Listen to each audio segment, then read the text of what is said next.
Error and measurement, छोटा सा chapter है ये। जब भी हम कोई मेजरमेंट करते हैं तो इसमें एरर होने के चांसेस होते हैं।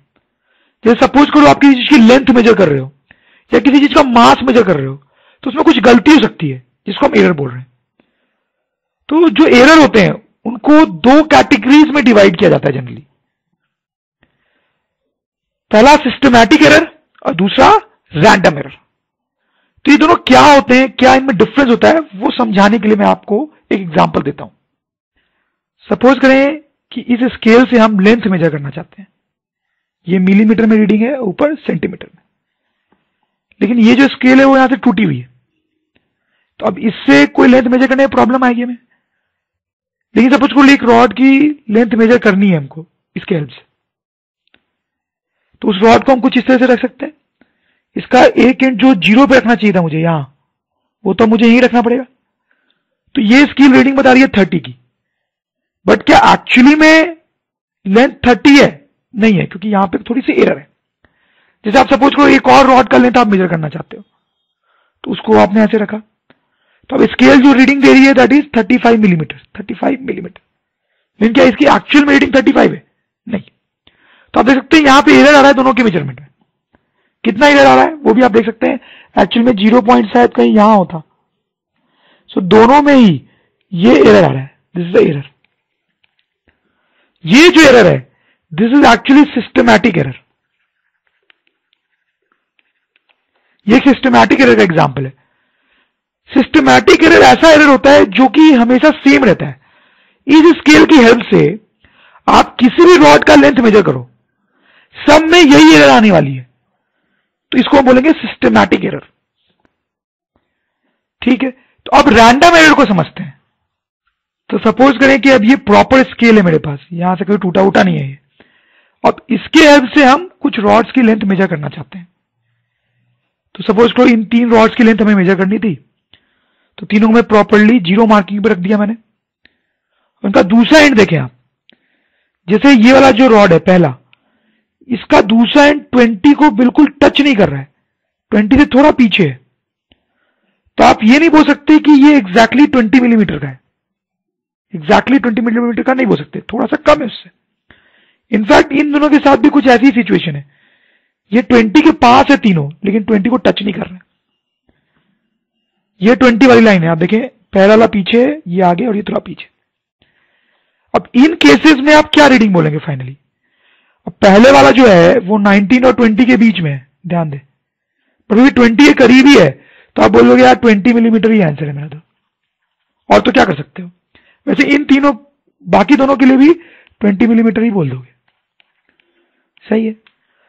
तो इन तीनों की जो आपने रीडिंग बताई है अभी 20 मिलीमीटर, उसमें एरर है क्लियरली। तो ये जो एरर है इसको हम रैंडम एरर बोलते हैं। Random error. आप देखें तीनों रॉड के लिए एरर अलग अलग अमाउंट की होगी। इनफैक्ट इसके लिए अलग साइन होगा एरर का, और इन दोनों के लिए अलग साइन होगा, बट एनीवेज तीनों के लिए एरर अलग अलग है। सिस्टमैटिक एरर में क्या होता है कि कोई भी मेजरमेंट लो आप, सबके लिए एरर सेम होगा। रैंडम में अलग अलग रॉड सब मेजर करेंगे तो एरर भी अलग अलग अमाउंट का होगा। Such errors are called random errors.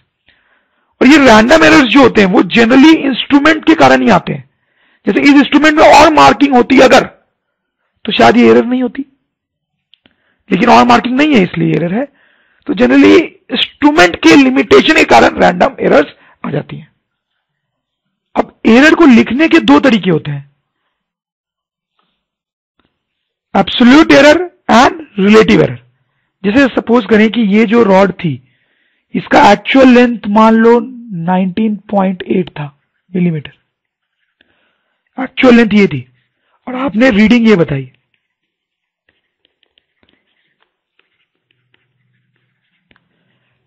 तो क्लियरली इसमें एरर कितना है बताया आपने, कितना एरर है इसमें? Clearly error is 0.2 millimetre. तो इसको हम बोलेंगे एब्सोल्यूट एरर। ठीक है। रिलेटिव एरर किसको बोलेंगे हम बोलेंगे इस केस में जो रिलेटिव एरर है that is error divide by actual. तो एरर कितनी थी? 0.2 मिलीमीटर, और एक्चुअल डेटा कितना है? That is 19.8 millimetre. तो ये जो क्वांटिटी आएगी that will be called relative error. List count of instruments. तो देखिए क्या है ये, सपोज करो एक नॉर्मल स्केल है मेरे पास, तो हम बोलेंगे कि इसका जो लिस्ट काउंट है वो 1 mm है, 1 मिलीमीटर।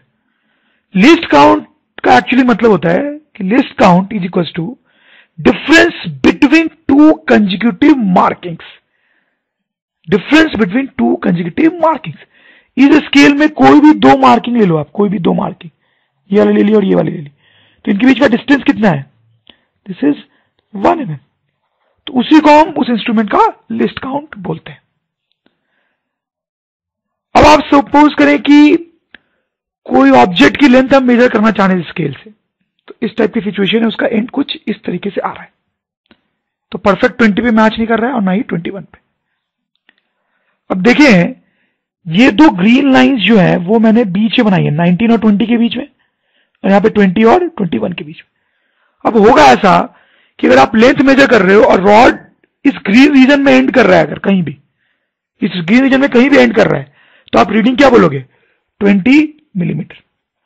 हालांकि आपको पता होगा कि उसकी लेंथ एग्जैक्ट 20 मिलीमीटर नहीं है, बट अगर वो इस रीजन में एंड कर रहा है तो नियरेस्ट मार्किंग यही होगी 20 वाली, तो आप रीडिंग इतनी बोलोगे।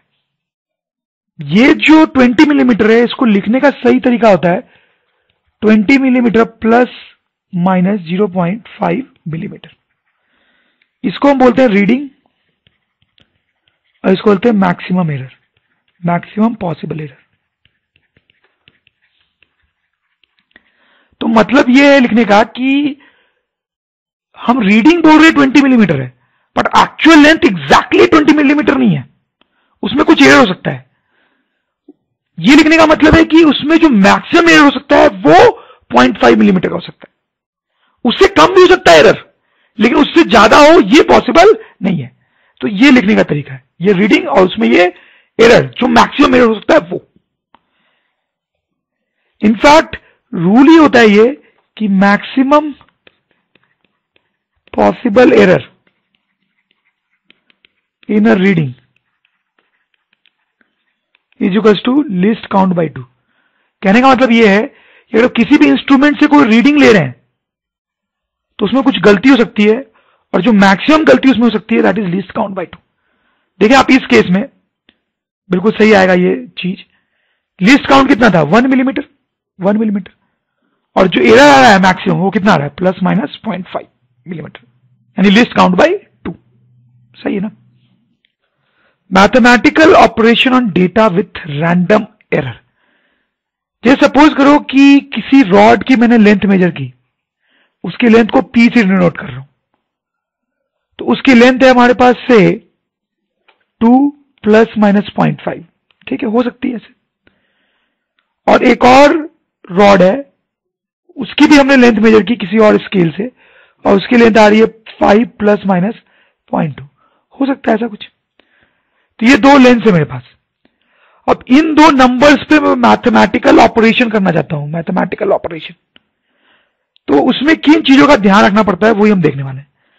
जैसे सबसे पहले आप सपोज करें कि हम इन दोनों को ऐड कर रहे हैं, जो कि बहुत ही सिंपल ऑपरेशन है। तो से हम एक नंबर डिफाइन कर रहे हैं a, which is sum of p and q. तो यहां पे ए कितना होगा, ए जो होगा that will be 7 plus minus, ये जो एरर है उसका क्या होगा, वो ऐड हो जाएंगे 0.7, ऐसे कुछ।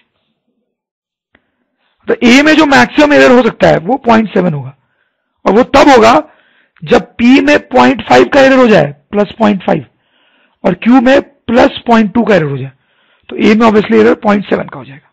तो बहुत ही सिंपल सी बात है कि अगर हम दो नंबर्स को ऐड कर रहे हैं तो उनके एरर्स भी क्या होते हैं, ऐड हो जाते हैं।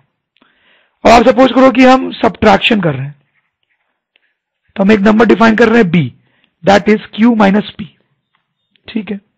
तो Q माइनस P कितना होगा हमारा, तो Q माइनस P 3 तो होगा ही, इसमें तो कोई डाउट ही नहीं है, प्लस माइनस इसमें एरर कितना होगा, तो यहां पे 0.7 ही होगा। ध्यान दें आप, इंपॉर्टेंट है, ये सही है। मतलब यहां पे जो हम एरर लिखते हैं that is maximum possible error in B। तो B में जो मैक्सिमम एरर होगा वो इन दोनों एरर्स का सम होगा एक्चुअली। देखिए कैसे, ये मैक्सिमम एरर तब हो पाएगा जब P एक्चुअली में से 2 प्लस 0.5 है, P में मैक्सिमम एरर है प्लस का, और Q में से मैक्सिमम एरर है -0.2 का, ऐसा कुछ। अब आप देखें, अब आप इन दोनों को अगर सब्ट्रैक्ट करेंगे इन दोनों को, तो you will get 3 minus 0.7 subtract करने पे। तो आप देखिए एरर कितना आ गया, 0.7। तो B में जो मैक्सिमम एरर दैट इज 0.7। तो this is important point two notice कि दो नंबर्स को हम ऐड करें या सब्ट्रैक्ट करें, उनके एरर्स क्या होते हैं, ऐड ही होते हैं, एरर्स गेट एडेड। अब हम तीसरा ऑपरेशन कर रहे हैं मल्टीप्लीकेशन का। सपोज हम एक टर्म डिफाइन करते हैं C that is equal to product of P and Q, इन दोनों का मल्टीप्लीकेशन। तब तो ये तो क्लियर है कि C की जो वैल्यू है इन दोनों का प्रोडक्ट मतलब 10 होगा, लेकिन क्या ये C की वैल्यू एग्जैक्ट है? जब P और Q ही एग्जैक्ट नहीं है तो ये एग्जैक्ट कैसे हो सकती है? तो इसमें कुछ एरर होगा, वो एरर भी हमें पता करनी है। तो वो कैसे पता चलेगी एरर? सो देखिए, जब हम मल्टीप्लाई करते हैं तो इन दोनों के एरर अब ऐड या सब्ट्रैक्ट नहीं होते हैं, थोड़ा कॉम्प्लिकेटेड सिचुएशन होता है। वो देखने के लिए हमें इस इक्वेशन को डिफरेंशिएट करना पड़ेगा। तो इस इक्वेशन को हम डिफरेंशिएट करते हैं। तो सपोज को हम कोई वेरिएबल x के टर्म में डिफरेंशिएट कर रहे हैं, तो will get dc upon dx will be equals to p dq upon dx plus q dp upon dx। ये प्रोडक्ट रूल का यूज किया हमने। तो यहां से हमारे पास आ जाएगा dc is equals to p dq plus q dp, dx cancel हो गया। आप क्या करो, इस इक्वेशन को c से डिवाइड कर दो इधर, ठीक है, और इधर आप इसको p इंटू क्यू से डिवाइड कर दो। ऐसा कर सकते हैं हम, क्योंकि p इंटू क्यू भी क्या है, c है। तो एक्चुअली हमने पूरी इक्वेशन को c से डिवाइड कर दिया है। तो from here will get dc upon c equals to dq upon q, p और ये p कैंसिल हो जाएगा। वैसे यहां पे ये q और ये q कैंसिल हो जाएगा, तो will have plus dp upon p। अब ध्यान दे, ये डीसी का क्या मतलब होता है? डीसी का मतलब है स्मॉल चेंज इन सी। तो आप देखें, हम इसको बोल सकते हैं एरर इन सी, क्योंकि सी में जो एरर है उसके कारण उसकी वैल्यू 10 से थोड़ी सी चेंज होने वाली है। तो डीसी को हम ऐसे इंटरप्रेट कर सकते हैं कि this is actually error in c. वैसे डी क्यू क्या है, स्मॉल चेंज इन क्यू। तो क्यू में कुछ एरर है, उसके कारण उसकी वैल्यू थोड़ी सी चेंज हो जाती है। तो डी क्यू को भी हम क्यू के एरर की तरह इंटरप्रेट कर सकते हैं, और वैसे ही डीपी को भी। तो अगर हम ऐसा करें तो आप देखें ये इक्वेशन क्या बन जा रही है, this is error in c by c, so this is relative error in c, this is error in q divide by q, so this is relative error in q, and वैसे ही this is relative error in p. तो ये result आ गया हमारे पास। अब ध्यान दें, तो इसका मतलब ये हुआ कि जब हम ऐड कर रहे थे नंबर्स को, ऐड कर रहे थे, तो उनके एब्सोल्यूट एरर्स क्या हुए थे, ऐड हुए थे। लेकिन जब हम मल्टीप्लाई कर रहे हैं तो क्या हो रहा है, रिलेटिव एरर्स ऐड हो रहे हैं। This is interesting point. Add करने पे एब्सोल्यूट एरर्स ऐड हो रहे थे, और मल्टीप्लाई करने पे रिलेटिव एरर्स ऐड होते हैं, ठीक है। तो दिस इज वेरी इंपॉर्टेंट, ये आपको ध्यान रखना है। ओके, नाउ फाइनली तो मुझे ये एरर निकालना था, जिसको मैं लिख सकता हूं डीसी। तो ये कैसे निकाल सकते हैं, वो इस फॉर्मूले से निकाल सकते हैं, इससे। अब देखिए, हम लिख सकते हैं dc is equals to c times of dq upon q plus dp upon p।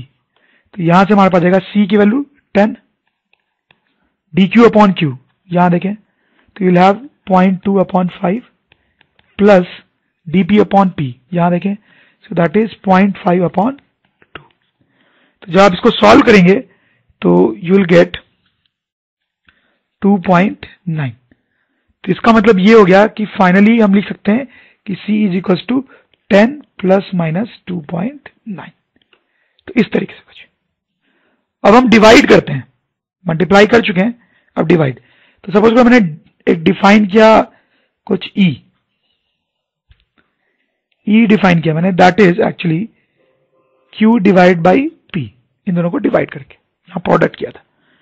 तो क्लियरली जो ई है उसकी वैल्यू तो आ जाएगी 2.5, लेकिन उसमें थोड़ी सी एरर भी होगी जिसको हम डीई लिख सकते हैं, प्लस माइनस डी। तो ये एरर निकालना ही हमारा मेन काम है। तो और फिर से ये एरर कैसे निकलेगा? तो जैसे हमने यहां पे इस इक्वेशन को डिफरेंशिएट किया था, वैसे ही यहां पे इस इक्वेशन को डिफरेंशिएट करेंगे। और जब हम इसको डिफरेंशिएट करेंगे तो आप शायद समझ ही रहे होंगे, आप करके भी देखें तो इतना कुछ आएगा हमारे पास, समथिंग लाइक दिस। आप सोच पा रहे होंगे यहां पे प्रोडक्ट था तो प्लस आया था, प्लस, और यहां क्या आएगा? माइनस। आप करके वेरीफाई भी कर सकते हैं। तो यहां से आपको लग रहा होगा कि मल्टीप्लाई में रिलेटिव एरर्स ऐड हुए थे रिलेटिव एरर्स, और यहां पर रिलेटिव एरर्स क्या हो रहे हैं? सब्ट्रैक्ट। लेकिन ऐसा नहीं है, इसको ध्यान से देखने की जरूरत है। यहां पे कैच है, देखें ये जो DQ है, DQ that is error in q, तो वो तो पॉजिटिव भी हो सकता है और निगेटिव भी। तो actually DQ is plus minus DQ। वैसे DP का जो एरर है वो भी पॉजिटिव निगेटिव कुछ भी हो सकता है, तो that is also plus minus DP upon P। तो यहां से हमारे पास आ जाएगा that plus minus DQ upon Q minus plus DP upon P, ऐसी कुछ इक्वेशन आ जाएगी। अब देखो, जब मैं एरर इन ई निकालना चाह रहा हूं, एरर इन ई, तो मैं वर्स्ट केस का एरर निकाल रहा हूं, और वर्स्ट केस का एरर तब आएगा जब ये DP पॉजिटिव होगा, आई मीन DQ का पॉजिटिव साइन लेंगे और DP का भी पॉजिटिव साइन लेंगे, या फिर इसका नेगेटिव साइन लेंगे और इसका भी नेगेटिव साइन लेंगे। तो वर्स्ट केस एरर के लिए दोनों का पॉजिटिव लेंगे, दोनों का, या फिर दोनों का नेगेटिव लेंगे। तो अगर हम दोनों का पॉजिटिव लेते हैं तो फाइनली हमारे पास ऐसा आ जाएगा कि D upon E is equal to DQ upon Q plus DP upon P, like this will be our final expression. So आप देख सकते हैं कि आप मल्टीप्लाई करो या डिवाइड करो, दोनों ही केस में रिलेटिव एरर्स क्या होते हैं? ऐड। ये कुछ वैसा ही जैसा सब्ट्रैक्शन में हो रहा था। अब ऐड करो या सब्ट्रैक्ट करो, दोनों ही केस में एब्सोल्यूट एरर्स क्या हो रहे थे? ऐड। एब्सोल्यूट एरर्स दोनों ही केस में ऐड हो रहे थे। वैसे आप मल्टीप्लाई करो या डिवाइड करो, रिलेटिव एरर क्या होते हैं? ऐड, दोनों ही केस में। अगर आपको यह वीडियो अच्छा लगा हो तो कृपया इसे लाइक करें। डेली ऐसे ही वीडियो देखने के लिए चैनल को सब्सक्राइब करना ना भूलें और बेल आइकन दबाना भी ना भूलें, ताकि आपको नए वीडियो की जानकारी तुरंत मिलती रहे। और अगर आपको लगता है कि आपके दोस्तों को भी इससे फायदा हो सकता है तो उनके साथ भी शेयर करें।